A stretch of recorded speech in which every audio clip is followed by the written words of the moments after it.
Durante este periodo de la Guerra Fría se va a producir una polarización del mundo. La polarización del mundo implica que se va a dividir el mundo en dos grandes zonas de influencia. Una de ellas está relacionada principalmente con el capitalismo y la otra con el comunismo. Todo esto, obviamente, después de la Segunda Guerra Mundial. En este sentido, Estados Unidos fue uno de los países que dominó la economía mundial occidental. Cuando hablamos de occidental, hablamos de Inglaterra, Francia, Alemania, España, ¿cierto? O sea, la Alemania que está a favor de Estados Unidos, obviamente. Y la Europa oriental son todos los países que estaban bajo la órbita de la Unión Soviética. Entonces se forman dos grandes bloques.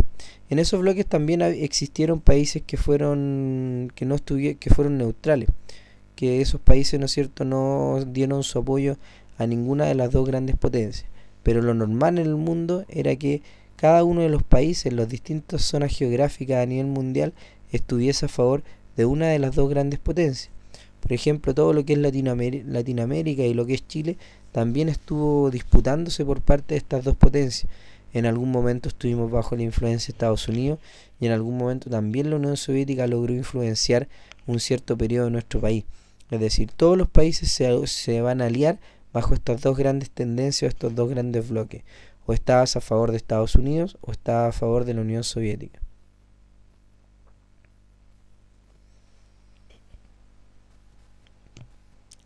Después de la guerra, la situación característica que se da después de la guerra es que Estados Unidos se va a transformar en una gran potencia. La guerra, como dice ahí, arrasó la mayoría de las industrias y ciudades, salvo las de Estados Unidos, ya que tú tienes que pensar que la Segunda Guerra Mundial es un enfrentamiento que no llega a Estados Unidos, al territorio de Estados Unidos. Europa Oriental y Central, ¿no es cierto?, y Japón también quedan destruidas por los bombardeos. Japón por el bombardeo que hace Estados Unidos con las dos bombas nucleares de Hiroshima y Nagasaki. A raíz de esta situación, entonces, la industria de Estados Unidos va a llegar a producir, ¿no es cierto?, más de la mitad de los bienes y servicios de todo el mundo. Esta situación va a permitir que Estados Unidos se transforme en la gran potencia económica una vez terminada la Segunda Guerra Mundial. Por lo tanto, se va a transformar en un país hegemónico, es decir, un país que concentraba no solo el poder político, sino que también el poder militar.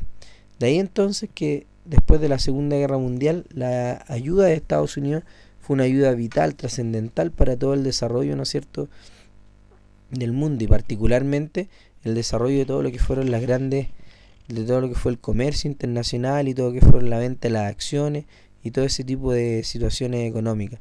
Por lo tanto, tienes que tener claro que el mundo de la posguerra está marcado principalmente por todo lo que logra hacer Estados Unidos como potencia mundial, todo lo que logra hacer, vender y transformarse en el líder mundial que es hasta el día de hoy.